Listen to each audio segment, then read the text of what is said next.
पूर्व मंत्री गायत्री प्रजापति के ठिकानों पर ईडी की छापेमारी हो रही है।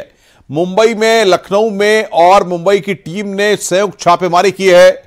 मलाड के 4, बोरीवली के 2 फ्लैटों में छापा मारा गया है। बड़ी खबर हम आपको बता रहे हैं। गायत्री प्रजापति के बेटे अनुराग अनिल के नाम से फ्लैट हैं। गायत्री प्रजापति की बहू शिल्पा पूजा के नाम पर यह फ्लैट हैं। खनन घोटाले में पूर्व मंत्री गायत्री प्रजापति का नाम सामने आया। ईडी ने दर्ज किया था मनी लॉन्ड्रिंग का मामला। ये बड़ी खबर इस वक्त की हम आपको बता रहे हैं। ऋषभ मणि त्रिपाठी इस वक्त हमारे साथ जुड़े हुए हैं फोन लाइन पर बातचीत करने के लिए। ऋषभ, क्या जानकारी मिल पा रही है, कब ये छापेमारी हुई है और क्या उत्तर प्रदेश की टीम भी इसमें शामिल रही है?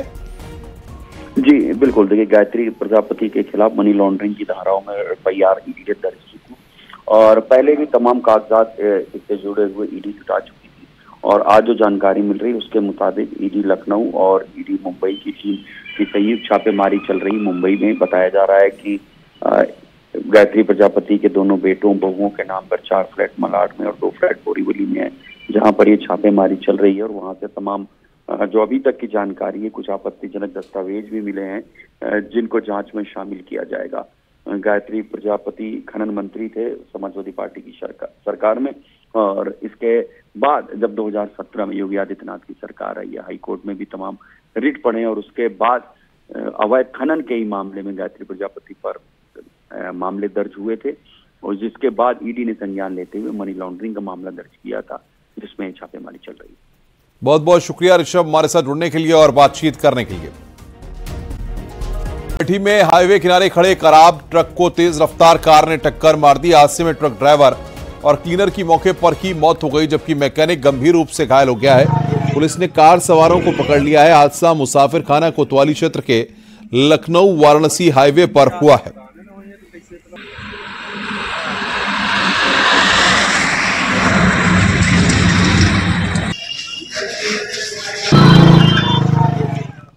वाराणसी पुलिस 4 शातिर ठगों को गिरफ्तार किया है। आरोपियों के पास से 132 एटीएम कार्ड, एक कार और कैश बरामद हुआ है। इस गैंग की जालसाजी की शिकार हुई लड़की की शिकायत पर पड़ताल करते हुए पुलिस ने इस गैंग का पर्दाफाश किया। पूछताछ में आरोपियों ने बताया कि यूट्यूब से ठगी करने का तरीका सीखा। यह गैंग छत्तीसगढ़, झारखंड, मध्य प्रदेश, बिहार, पश्चिम बंगाल और उत्तर प्रदेश के अलग अलग शहरों में सक्रिय था। करीब 100 लोगों को यह गैंग अपना शिकार बना चुका है। पुलिस इस गैंग से जुड़े दूसरे सदस्यों की तलाश में जुटी हुई है। अभी इनके इतिहास में हमें कुछ ज़्यादा पता नहीं चला है। एक बार ये बिहार से जेल गए हैं, सारण जिला बिहार से एक बार पहले जेल गए हैं 2023 में। और इसके साथ ही हम जितने भी एटीएम कार्ड मिले हैं वो सभी एटीएम कार्ड के जितने भी ऑनर हैं उनसे संपर्क करने का प्रयास करेंगे और उनको वहाँ से पता करेंगे कि इनके खिलाफ उन्होंने कितने मुकदमे दर्ज किए हैं और उनमें भी इनका वारंट लिया जाएगा। खबर कानपुर से है। कंपाउंड में आग लगने से हड़कंप मच गया। कंपाउंड में आग लगने से फंसे कई परिवार। फायर ब्रिगेड ने सभी को बाहर निकाला है। मौके पर फायर ब्रिगेड की 4 गाड़ियां मौजूद हैं। रूपम चौराहे की यह घटना है। मौके पर फायर ब्रिगेड की 4 गाड़ियां मौजूद हैं। फायर ब्रिगेड ने सभी को बाहर निकाला है।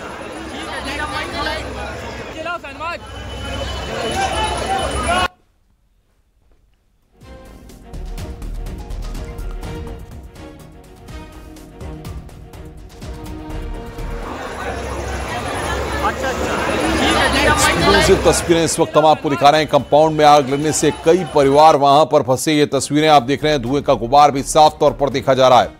फायर ब्रिगेड ने वहां पर सभी को बाहर निकाला।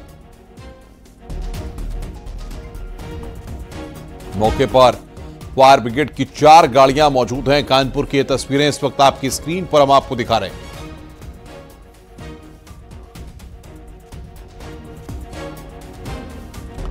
महाराजगंज में चौक बाजार में स्थित गोरखनाथ मंदिर में श्रद्धालुओं ने बाबा गोरखनाथ को खिचड़ी चढ़ाकर पर्व मनाया। चौक बाजार में भव्य मेले का भी आयोजन किया गया था। मान्यता है कि कई 100 साल पहले बाबा गोरखनाथ जब नेपाल की यात्रा पर थे तो वो महाराजगंज के चौक बाजार में भी अपनी धुनी रमाए थे। और यहाँ पे हम 10-12 साल से आ रहे हैं। पहले ऐसा स्थिति नहीं था। यहाँ पर इस समय बहुत अच्छा लग रहा है देखने में। यहाँ की मंदिर की सुंदरताएं पहले बहुत बेकार रहता था, मतलब इस समय जब से बाबा यहाँ का ध्यान दिए हैं तब से यहाँ मंदिर का बहुत अच्छा सुंदर सा विकास हो गया। आगरा में मकर संक्रांति पर पतंग महोत्सव का आयोजन किया गया, जिसमें केंद्रीय राज्य मंत्री एसपी सिंह बघेल पहुंचे। वहीं 2024 में मोदी अगेन की पतंग भी आकर्षण का केंद्र रही। इस दौरान मंत्री बघेल ने बधाई देते हुए बताया कि इस पतंग महोत्सव के सहारे एक दूसरे को जोड़ने का काम किया गया है। भगवान सूर्य सबके जीवन में सुख शांति और समृद्धि लेकर आए। आज भगवान सूर्य दक्षिणायन से उत्तरायण में प्रवेश करते हैं और श्रोती जी का धन्यवाद कि ये विगत वर्षों की बात पुनः इस वर्ष उन्होंने पतंग महोत्सव मनाया है और ऐसा करके ये भारत की सभ्यता, संस्कृति, धर्म, अध्यात्म और अपने त्योहारों को अक्षुण्ण बनाने का काम करते हैं। और उत्तर प्रदेश में पहली बार कैटरमैन क्रूज की सौगात मिलने जा रही है। अयोध्या और वाराणसी में पर्यटक गंगा की लहरों पर सैर कर सकेंगे। वाराणसी में पहले से ही क्रूज की सेवा पर्यटकों को मिल रही है, तो वहीं अयोध्या में भी 2 क्रूज के साथ राम भक्त सरयू की लहरों पर सैर कर सकेंगे। पर्यटकों की लगातार बढ़ती जनसंख्या को देखते हुए वाराणसी में 2 और क्रूज का लाइसेंस मिल गया है। पर्यटन विभाग ने 4 कैटरमैन क्रूजों का प्रस्ताव भेजा था। 2 अयोध्या और 2 वाराणसी के लिए दोनों स्थानों का प्रस्ताव पास हो गया है। जो है ये यहाँ पर लोगों की डिमांड है। टूरिस्ट जो भी बनारस आता है उसको बोटिंग करना और आरती देखना ये प्राथमिकता में रहता है। इसी को ध्यान में रखते हुए विभाग द्वारा इसका प्रस्ताव दिया गया था, जिसमें कैटामैरान बनारस को मिल रहा है। जल्द से जल्द ये बनारस पहुंचेगा और इसमें आने वाले टूरिस्ट को जैसे क्रूज़ की व्यवस्था है, सेम व्यवस्था इसमें होगी और यहाँ पर आने वाले टूरिस्ट को इसका भी लाभ प्राप्त। प्रयागराज में मकर संक्रांति पर लोगों ने संगम में डुबकी लगाई है। बड़ी संख्या में साधु संत भी पहुंचे। वहीं माघ मेले में आए साधु संत कई तरह की कठिन साधना भी करते नजर आए। ऐसे ही एक अनोखी साधना में करते दिखे अभय चैतन्य ब्रह्मचारी शिव योगी मौनी महाराज। मौनी महाराज ने माघ मेले में आज 796 बार चक्रवर्ती दंडवत परिक्रमा की है। उन्होंने चक्रवर्ती दंडवत परिक्रमा करते हुए संगम में आस्था की डुबकी लगाई। मौनी महाराज के मुताबिक ये कठिन साधना है, लेकिन वो पिछले 37 सालों से लगातार इस साधना को करते आ रहे हैं। मौनी महाराज पिछले 42 सालों से अयोध्या में भव्य राम मंदिर निर्माण और काशी मथुरा की मुक्ति के लिए अनुष्ठान और दीपदान करते आ रहे हैं। मकर संक्रांति का परम पावन महापर्व आज प्राप्त हो गया है। सूर्य उत्तरायण हो गए हैं। समस्त कामनाओं की पूर्ति के लिए समस्त शुभ मुहूर्तों का आगमन हो गया है। अभिजीत मुहूर्त सर्वाचित योगों के साथ साथ आज मकर संक्रांति जो सारी सिद्धियों को देने वाले के लिए महाप्रभु के साथ आ रही है। कई दिन स्नान करने के पहले लोगों को स्नान इत्यादि करके तब भगवान की आराधना के साथ पूजन पाठ जप तप अनुष्ठान यज्ञ दान पुण्य करने का जो फल प्राप्त होता है वह अक्षय पुण्यों को प्रदान करता है। और तीर्थराज प्रयाग में यह फल अनंत गुना बढ़ जाता है, क्योंकि सारे देवता इस समय तीर्थराज प्रयाग में ही निवास करते हैं। इसलिए यहाँ की जो पुण्य होती है वो कभी समाप्त नहीं होती। झांसी में एक लड़के पर अपनी नाबालिग प्रेमिका का अश्लील वीडियो वायरल कर दिया। दोनों के बीच स्कूल टाइम में लव स्टोरी शुरू हुई। लड़के ने लड़की का अश्लील वीडियो अपने दोस्तों को भेज दिया। दोस्तों ने वीडियो को वायरल कर दिया। जानकारी होने पर गुजरात में काम कर रहे पीड़िता के माता पिता ने प्रेमी युवक समेत 3 लोगों के खिलाफ केस दर्ज कराया है। आरोपी प्रेमी के समेत 3 आरोपियों को गिरफ्तार कर लिया गया है। अब आप क्या चाहते हैं? न्याय चाहते हैं, फांसी मिलना चाहिए। वादी के बेटी के साथ उसी के स्कूल के पढ़ने वाले नितिन नामक लड़के ने 29/12/2023 को दुष्कर्म किया था तथा आपत्तिजनक वीडियो बना लिया था। इस आपत्तिजनक वीडियो को उसके 2 दोस्तों ने वायरल कर दिया। तो इस बात का प्रार्थना पत्र वादी ने दिया है, जिस पर थाना पूछ में अभियोग पंजीकृत कर लिया गया और इससे संबंधित 3 अभियुक्तों को पुलिस ने गिरफ्तार कर लिया और उससे पूछताछ की जा रही है। अग्रिम वैधानिक कार्रवाई जांच के बाद की जाएगी। जौनपुर पुलिस डॉक्टर हत्याकांड में पुलिस ने 2 आरोपियों को गिरफ्तार किया है। आरोपी के पास से पिस्तौल, कारतूस और लूटी गई बाइक बरामद की गई है। पुलिस की पड़ताल के मुताबिक पड़ोसी अस्पताल संचालक किशन सिंह ने सुपारी देकर बदमाश से डॉक्टर की हत्या कराई। हत्या के लिए 5 लाख की सुपारी दी गई, जिसके लिए 25,000 एडवांस दिए गए थे। डॉक्टर केडी सिंह पटेल की अस्पताल में सोते वक्त गोली मारकर हत्या कर दी गई थी। 25,000 रुपए मैं सुनकर को दिए, शेष पैसे इसने कहा बाद में मैं व्यवस्था करके दे दूंगा।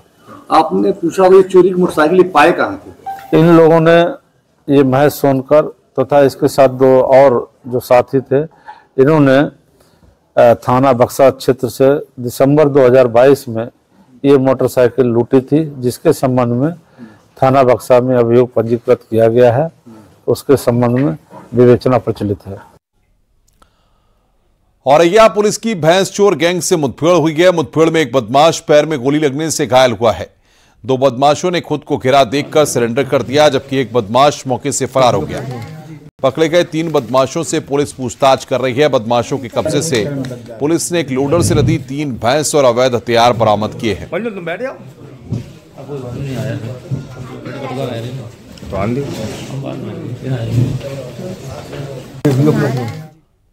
आगरा में अवैध कॉलोनी पर आगरा विकास प्राधिकरण की कार्रवाई लगातार जारी है। जलेसर रोड पर अवैध तरीके से बनाई जा रही श्री जानकी धाम कॉलोनी पर प्राधिकरण ने कार्रवाई की।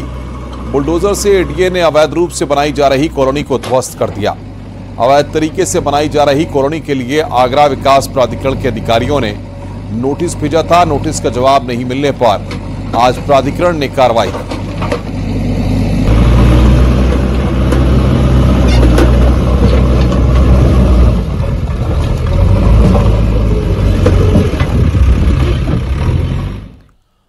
उत्तर प्रदेश सरकार के कैबिनेट कृषि मंत्री सूर्य प्रताप शाही ने देवरिया में अपने गांव पकाहा में सामाजिक समरसता भोज का आयोजन किया। इस दौरान सैकड़ों लोगों को कंबल बांटे गए। कृषि मंत्री ने मकर संक्रांति की बधाई दी। साथ ही बीएसपी सुप्रीमो मायावती को जन्मदिन की शुभकामनाएं देते हुए कहा कि मायावती समाजवादी पार्टी के धोखे में आ गई थी।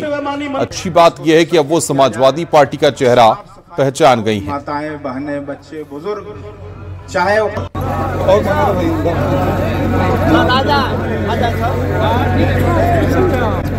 से पहले पूरा देश राम में हो गया है। राम की पड़ी पर युवक ने बांसुरी की धुन पर भजन बजाया।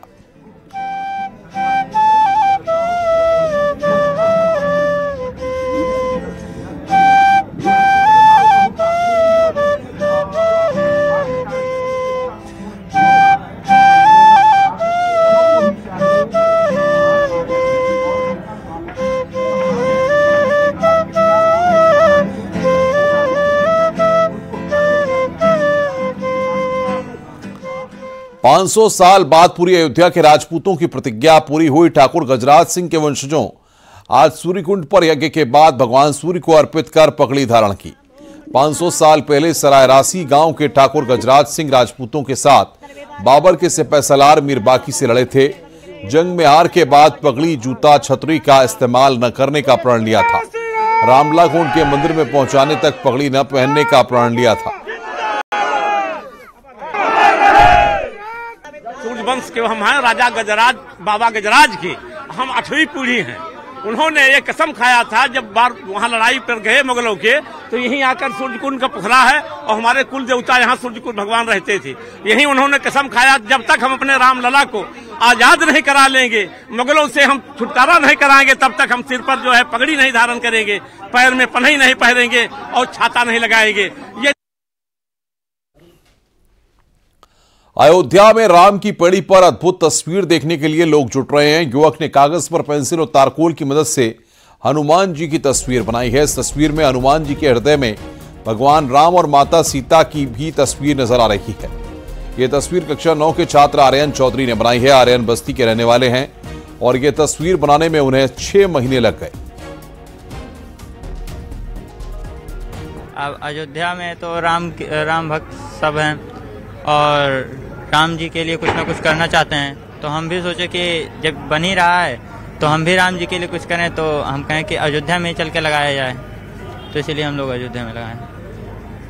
प्राण प्रतिष्ठा होने वाली 22 तारीख को आप कितने उत्साहित हैं, आपके मन के क्या भाव हैं? जी बहुत अच्छा लग रहा है। हम सोच रहे हैं कि बिल्कुल हो और काफ़ी अच्छा लग रहा है। हम तो सोचते हैं कि ये सब अयोध्या में 22 जनवरी को रामलला की प्राण प्रतिष्ठा होनी है। इसको लेकर भव्य कार्यक्रम का आयोजन होने जा रहा है। इसमें प्रधानमंत्री नरेंद्र मोदी शिरकत करेंगे। इसे देखते हुए अयोध्या की सुरक्षा में anti mine drone, AI enabled night vision drone आदि को लगाया गया है। इसकी मदद से संदिग्ध वस्तुओं और गतिविधियों का पता लगाना बेहद आसान हो जाएगा। सड़कों पर हम लोगों ने सीसीटीवी कैमरों के साथ में आर्टिफिशियल इंटेलिजेंस को उसमें समाविष्ट किया है। साथ ही साथ ड्रोन टेक्नोलॉजीज में बहुत सारे अपग्रेडेशन हुए हैं। एंटी ड्रोन सॉल्यूशंस को भी हमने इसमें लाए हैं और साथ साथ हमारा जो लैंड माइंस के पॉइंट ऑफ व्यू से या किसी ऐसी चीज जो कभी कोई जमीन में ऑब्जेक्टेबल ऐसी चीजें मिल सकती हैं जो किसी एक सिक्योरिटी के लिए प्रॉब्लम कर सकती हैं, जिसके लिए हम परंपरागत रूप से एएस चेक करते हैं। प्रयागराज के झुंसी यानी प्रतिष्ठानपुरी में भी 21 कुंडीय सहस्त्र चंडी यज्ञ अनुष्ठान का आयोजन हो रहा है। 121 ब्राह्मण वैदिक मंत्रोच्चार के साथ राम मंदिर के लोकार्पण और नवविग्रह की प्राण प्रतिष्ठा का कार्यक्रम सकुशल संपन्न होने के संकल्प को लेकर अनुष्ठान कर रहे हैं। यज्ञ अनुष्ठान में बड़ी संख्या में श्रद्धालु भी शामिल हो रहे हैं। भगवान राम के ऐसे पावन मंगल समय में जब उनका पुनः 500 वर्षों के बाद जो हमारी विदेशियों के द्वारा कलंकित हो गई थी अस्मिता पुनः स्थापित होने जा रही, सनातन धर्म मूल्यों की स्थापना होने जा रही है, उसी उपलक्ष्य में आज इस मकर संक्रांति प्रयाग भूमि से भगवान राम के लिए, राम मंदिर के लिए, उनकी प्राण प्रतिष्ठा के लिए कि पूरे विश्व में सामाजिक सौहार्द बना रहे, विपक्षियों का दिमाग भी ठीक रहे, हमारे लोगों का विकास हो, सबका दिमाग ठीक रहे। प्राण प्रतिष्ठा को लेकर मंत्री पीयूष गोयल ने कहा कि 500 साल की लंबी लड़ाई लड़ी गई। इस संघर्ष में हजारों लोगों ने अपनी जान गंवाई है। हम सबके लिए बहुत ही हर्ष की बात है कि 22 जनवरी को प्रभु श्री राम की जन्मस्थली अयोध्या में एक भव्य मंदिर की प्राण प्रतिष्ठा का कार्यक्रम माननीय प्रधानमंत्री नरेंद्र मोदी जी के कर कमलों द्वारा होगा। ये 500 साल लंबी लड़ाई मुगली शासन ने जिस प्रकार से भारत के ऊपर आक्रमण करके राम मंदिर में प्राण प्रतिष्ठा समारोह के लिए उत्तर प्रदेश के डिप्टी सीएम केशव प्रसाद मौर्य को निमंत्रण मिल गया है। डिप्टी सीएम केशव प्रसाद मौर्य ने निमंत्रण स्वीकार करते हुए वीडियो शेयर की है। साथ ही कहा है कि प्रभु श्री राम रामलला जन्मभूमि मंदिर की प्राण प्रतिष्ठा का निमंत्रण पत्र प्राप्त करके अपने आप को धन्य मान रहा हूं। स्वच्छ भारत और स्वस्थ जय श्री राम। भगवान श्री राम जन्मभूमि के निमंत्रण का यह जो पावन निमंत्रण पत्र मुझे प्राप्त हुआ, आमंत्रण पत्र मुझे प्राप्त हुआ, मैं अपने को धन्य मानता हूँ। यही कहूँगा कि प्रभु की कृपा भयो सब काजू, जन्म हमार सुफल भा आजू। नाथ सकल संपदा तुम्हारी, मैं सेवक समेत सुतनारी। मंगल भवन अमंगलहारी, द्रबहु सुदशरथ अजीर बिहारी। महोबा में रहने वाले एक शासकीय शिक्षक और बुंदेली कवि कृष्ण मोहन नायक ने भगवान श्री राम की प्राण प्रतिष्ठा को लेकर बुंदेली भजन तैयार किया है। ये भैया काम उन्हीं से बनने, आहा काम इन्हीं से बनने, दर्शन राम लला के करने, दर्शन राम लला के करने। मंदिर भव्य बनो अति नोनो, मंदिर भव्य बनो अति नोनो, बनो अति नोनो, बनो अति नोनो। सो सरजू नदी सपन्न, दर्शन राम लला के कन्ने, दर्शन राम लला के कन्ने। अंजनी लाल पवन सुत